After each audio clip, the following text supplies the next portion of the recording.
Hello, this is Dr. Do again. This video is outside of medicine. Continue the book of Proverbs. I have finished chapter 10, the first part on previous video.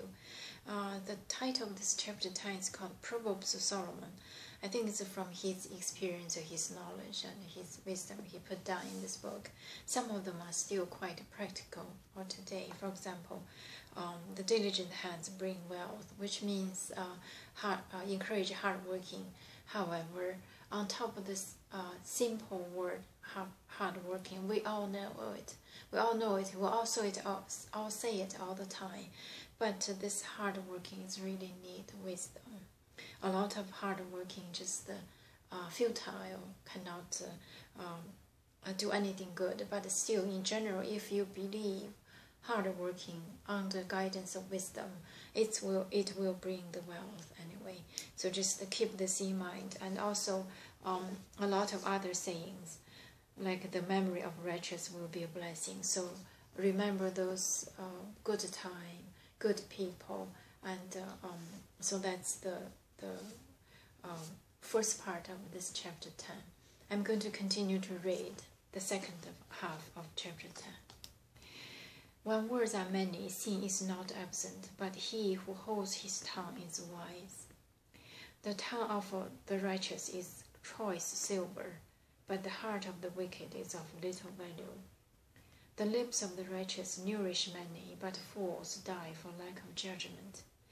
The blessing of the Lord brings wealth, and he adds no trouble to it.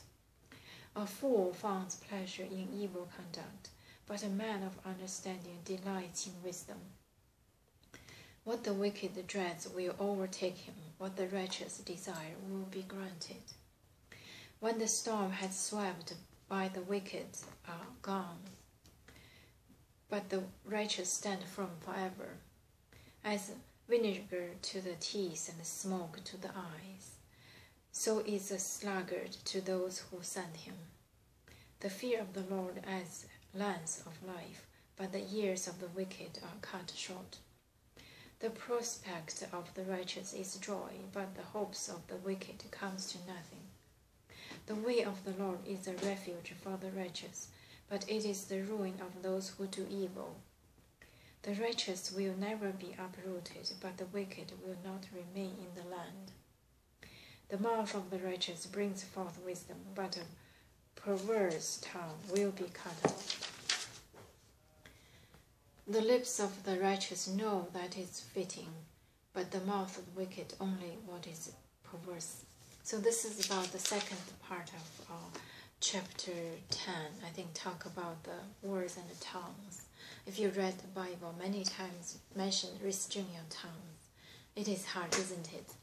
Even though you want to, even though you have the wisdom to, even though you have the mind to, but sometimes we have to do what we need to do. You cannot just keep silence. You have to say it. I say it either loud or in a low voice, but still we have to say it. That is really what time to say, what to say, and how to say. I think that's also required, really, the wisdom. So when words are many, sin is not absent, but he who holds his tongue is wise. So this is another time mentioned about hold your tongue, hold our tongue. The tongue of the righteous is a choice of silver, but the heart of wicked is of little value. So this is about the tongue, hold the tongue, but however, the tongue of righteous, you cannot hold it all the time. We have to speak here or there, or for this or for what, for that. But this is how to speak. It's like the tongue of righteous is a choice of silver. So that's really the judgment of wisdom.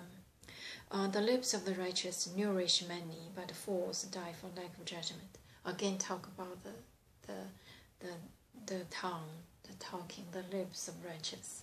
So again, what time to speak, when to speak, how to speak, it's really the call of wisdom beyond what I can say, beyond each individual's judgment. It's on yourself. It's really upon the God when they believe.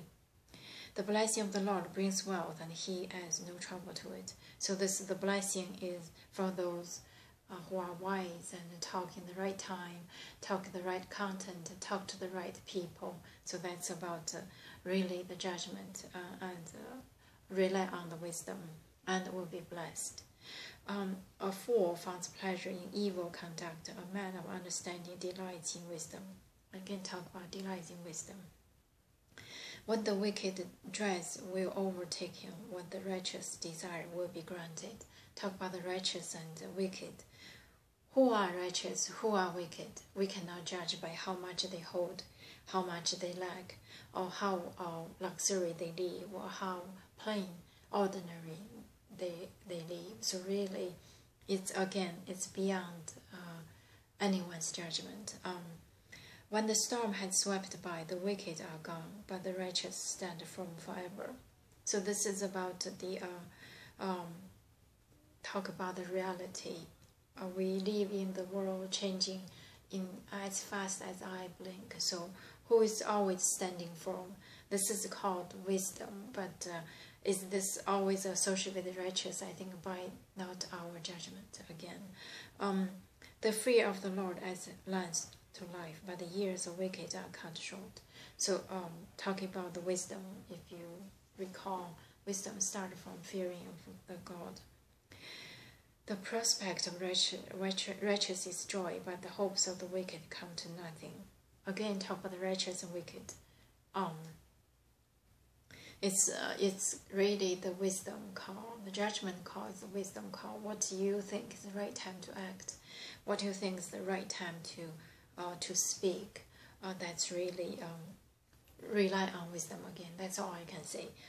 The way of Lord is a refuge for the righteous. It is the ruin for those who do evil. So the God they believe is bring the justice. The righteous will never be uprooted, but the wicked will not remain in the land. The mouth of the righteous brings forth wisdom, but a perverse tongue will be cut out. So this is saying about righteous and the wicked, continuously to compare righteous and wicked. And also the lips of the righteous know what is fitting, but the mouth of the wicked only what is perverse. So seeing the righteous, in the lips of righteous know what is fitting. To saying or speak in the fitting, it's really the wisdom. And the mouth of wicked only perverse. So just saying for the saying, speak for speak. But this is, I think, it's the wisdom recall. Wisdom is really calling for speaking to fit, for the fitting. I think this is really beyond my explanation, beyond my any of my judgment or ours judgment, whether it's fitting or not fitting. I think it's really the wisdom call. You have to call out for the wisdom. So this is about the second part of chapter 10. This chapter 10 about the Proverbs of Solomon, I think it's really worth to read. If you read frequently, probably really can get the wisdom from him, and that's probably the best we can expect.